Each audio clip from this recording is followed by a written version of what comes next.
కాల్పుల కలకలం రౌడీ షీటర్పై 2 రౌండ్లు కాల్పులు జరిపిన south east DCP Chaitanya Kumar తన గన్మెన్ పై నిందితుడు కత్తితో దాడికి ప్రయత్నించడంతో సెల్ ఫోన్ స్నాచర్లను పట్టుకునే క్రమంలో హైదరాబాద్లో ఘటన. హైదరాబాద్ నగరంలో కరుడు కట్టిన రౌడీ షీటర్ మహమ్మద్ ఒమార్ అన్సారీ 32 సంవత్సరాలు. ఆయనపై పోలీస్ అధికారి కాల్పుల కలకలం రేపై తన గన్మేనుపై కత్తితో దాడికి యత్నించిన అన్సారీపై డీసీపీ చైతన్య కుమార్ 2 రౌండ్ల కాల్పులు జరిపారు. ఘటనకు సంబంధించి స్థానికులు పోలీసుల సమాచారం ప్రకారం వివరాలు ఇలా ఉన్నాయి. హైదరాబాద్ చాదర్ఘాట్ విక్టరీ ప్లేగ్రౌండ్ వద్ద శనివారం సాయంత్రం ట్రాఫిక్ రద్దీలో ఆగిన ఆటోలోని ప్రయాణికుల నుంచి 2 స్నాచర్లు సెల్ ఫోన్లు కొట్టేసేందుకు యత్నించారు. ఆ సమయంలో అదే దారిలో కారులో వస్తున్న south east DCP Chaitanya Kumar దీన్ని గమనించారు. స్నాచర్లను పట్టుకునేందుకు డీసీపీ ఆయన గన్మెన్ యత్నించారు. వారిలో ఒకడు పారిపోగా అన్సారీ ఎదురు దాడికి దిగాడు. తన వద్ద ఉన్న కత్తితో గన్మెన్ను పొడిచేందుకు యత్నించాడు. గన్మెన్ను కాపాడే క్రమంలో రౌడీ షీటర్ను డీసీపీ వెనక్కి నెట్టారు. తోపులాటలో చైతన్య కుమార్ కింద పడిపోగా స్వల్ప గాయాలయ్యాయి. అనంతరం గన్మెన్పై కత్తితో దాడి చేస్తున్న అన్సారీపై డీసీపీ 2 రౌండ్ల కాల్పులు జరిపారు. ఒక తూటా భుజంపై మరొకటి ఛాతి భాగంలో తగలడంతో అన్సారీ కింద పడిపోయాడు. అతడిని పోలీసులు సమీపంలోని ప్రైవేట్ ఆసుపత్రికి తరలించారు.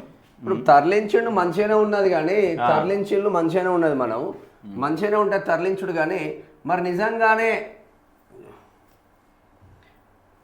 వాడు పోలీసులపైనే కత్తులు తీసిందంటే పోలీసులపైనే కత్తులు తీసిందంటే మరి ఇక నిన్న మన ఏం జరిగిందో సర్జనర్ గారు సిపి సర్జనర్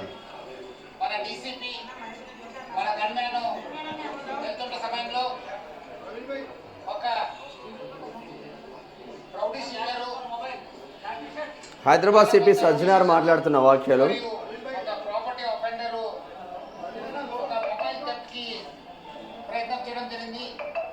దాన్ని చూసి ఇమిడియట్గా మన డీసీపీ చైతన్య ఒకటి మంచి అనిపిస్తుంది. సార్ని చూస్తే ప్రౌడ్ అనేది ఉండదు.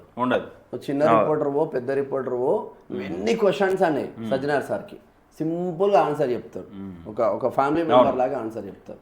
అంటే దగ్గర వాళ్ళు ఇప్పుడు మొన్న బ్లడ్ బ్యాంక్ మహేందర్ అందరివాడు వచ్చిండే కదా, అందరివాడు చాలా క్లోజ్ మనోడికి. చాలా అంటే చాలా క్లోజ్. ఎప్పుడు 24 గంటలు ఫోన్ చేస్తాడు. అంటే అంత మంచిగా సొసైటీ మీద జరుగుతున్న దాని మీద ట్వీట్లు కానీ వీడియోస్ కూడా ఉన్నాయి కానీ కాల్పులకు సంబంధించినవి ఉన్నాయని చూపించట్లేదు అవి.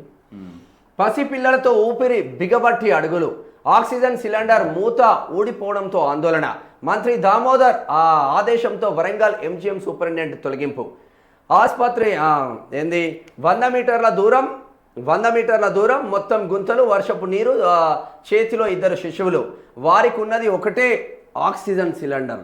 బా ఏం మనుషులరా! సిబ్బంది నిర్దాక్షిణ్యంగా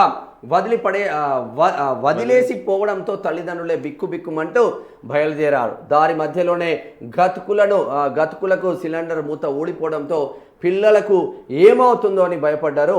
ఆక్సిజన్ సిలిండర్ మూత ఊడిపోవడంతో ఆందోళన చెందుతున్న తల్లిదండ్రులు. 2వ పేజ్ పెట్టు ఒకసారి. ఇలా కొట్టి ఫ్రెండ్ ఇంకోటి పక్కన. మనం ఈ నాయకులకు సెల్యూట్ కొట్టుకోవాలి.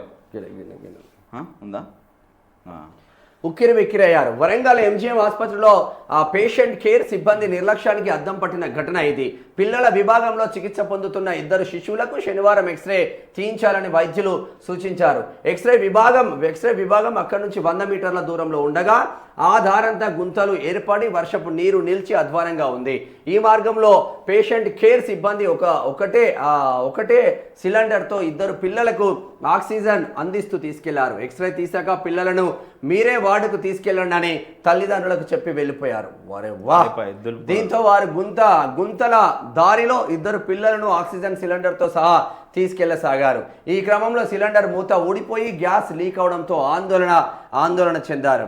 అక్కడే ఉన్న కొందరు రోగులు గట్టిగా అరవడంతో పేషెంట్ కేర్ సిబ్బంది చేరుకొని లీకేజీ అరికట్టారు. ఏమాత్రం ఆలస్యమైన ఊపిరందక పిల్లల ప్రాణాలకు ముప్పు ఏర్పడేది. ఈ ఘటన తీవ్రంగా పరిగణించిన మంత్రి దామోదర రాజనరసింహ ఎంజీఎం ఆసుపత్రి సూపరింటెండెంట్ కిషోర్ను పదవి నుంచి తొలగించాలని ఆదేశాలు ఇచ్చారు. ఆసుపత్రిని గాడిలా పెట్టేందుకు అవసరమైన చర్యలు తీసుకోవాలని వైద్యారోగ్య శాఖ కార్యదర్శి క్రిస్టినాకు సూచించారు. ప్రతి వారం ఎంజీఎంపై సమీక్ష చేసి తనకు నివేదిక ఇవ్వాలని ఆ డిఎంఈ నరేంద్ర కుమార్ను ఆదేశించారు. ఆసుపత్రిలో ఏళ్లుగా పాతుకుపోయిన ఉద్యోగుల వివరాలు, వారి పనితీరుపై కూడా నివేదిక ఇవ్వాలని తెలియజేసింది. మీరేం చేస్తున్నారు సార్? వైద్య ఆరోగ్య శాఖ మంత్రి గారు మీరేం చేస్తున్నారు అంటున్నారు. ప్రభుత్వ ఆసుపత్రికి పోయి ఒక సమీక్ష చేయాల్సిన మీ కర్మ లేదా మీకు? అసలు మీకు ఆ సోయి